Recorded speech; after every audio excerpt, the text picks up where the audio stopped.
Sum number 92. Three chartered accountants A, B and C form a partnership. Profit being shared in the ratio of 3:2:1 subject to the following. Profit sharing ratio दे दिया है.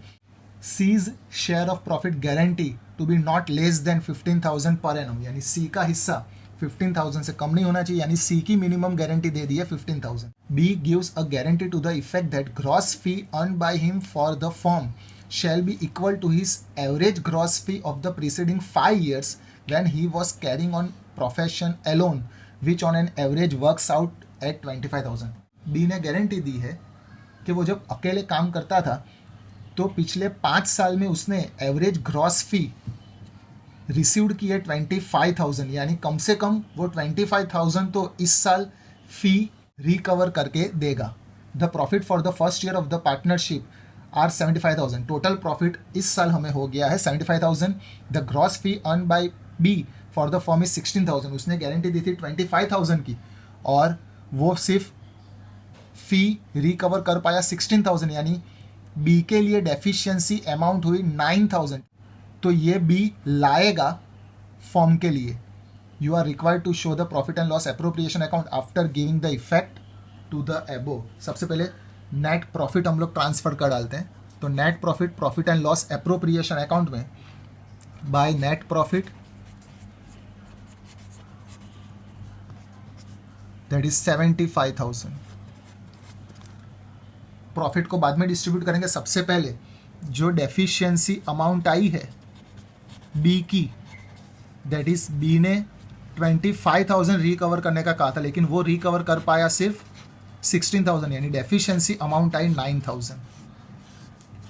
तो ये 9,000 B पे करने वाला है. तो फॉर्म के लिए इनकम होगी और बी के लिए एक्सपेंस होगा. तो एंट्री होगी बीस कैपिटल अकाउंट डेबिट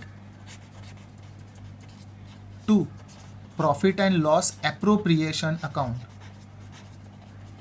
ये 9,000 एप्रोप्रिएशन में क्रेडिट करेंगे. कैपिटल अकाउंट नहीं पूछा है इसलिए कैपिटल की कोई इफेक्ट नहीं आएगी, मगर प्रॉफिट एंड लॉस एप्रोप्रिएशन में हम लोग क्रेडिट करने वाले हैं. तो बाय 20 कैपिटल 9,000. अब प्रॉफिट डिस्ट्रीब्यूट करते हुए देखते हैं डेफिशिएंसी अमाउंट कितनी आई. तो क्रेडिट साइड का टोटल 84,000, ये सेम टोटल डेबिट साइड 84,000. तो डिविजिबल प्रॉफिट आएगा 84,000. तो पहले डिस्ट्रीब्यूट कर डालते हैं तीनों तीन में. सबसे पहले ए का प्रॉफिट होगा 84,000 इंटू प्रॉफिट शेयरिंग रेशियो में दे दिया 3:2:1, दैट इज 3/6. बी का प्रॉफिट होगा 84,000 इंटू 2/6 और सी का प्रॉफिट होगा 84,000 इंटू 1/6. तो ए के हिस्से में आएगा 42,000, बी के हिस्से में 28,000 और सी के हिस्से में आएगा 14,000. सी को मिनिमम गारंटी दी है 15,000 की. तो minimum guarantee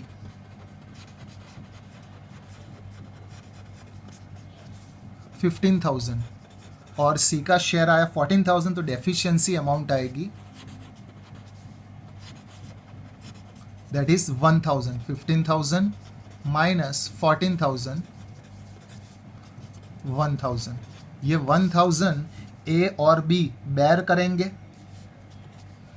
profit sharing ratio हमें दे दिया था 3:2:1, उसमें से सी का हिस्सा हटा देंगे तो बचेगा 3:2. 1,000 को बेयर करेंगे ए और बी 3:2 में. तो ए अपने हिस्से में से पे करेगा 1,000 इंटू 3/5 दैट इज 600 और बी अपने हिस्से में से पे करेगा 1,000 इंटू 2/5 दैट इज 400. तो फाइनल डिस्ट्रीब्यूशन हम लोग लेंगे यहाँ पे टू डिविजिबल प्रॉफिट. सबसे पहले ए का प्रॉफिट आया था 42,000, उसमें से वो पे कर देगा 600, 41400. फाइनली ए का प्रॉफिट मिलेगा. बी का प्रॉफिट आया था 28,000, उसमें से बी पे कर देगा 400. तो बी का फाइनल प्रॉफिट होगा 27600 और सी का प्रॉफिट आया था 14,000, टोटल 15,000 पे करने के लिए 1,000 प्लस किया, दैट इज टोटल प्रॉफिट उसका हो गया 15,000।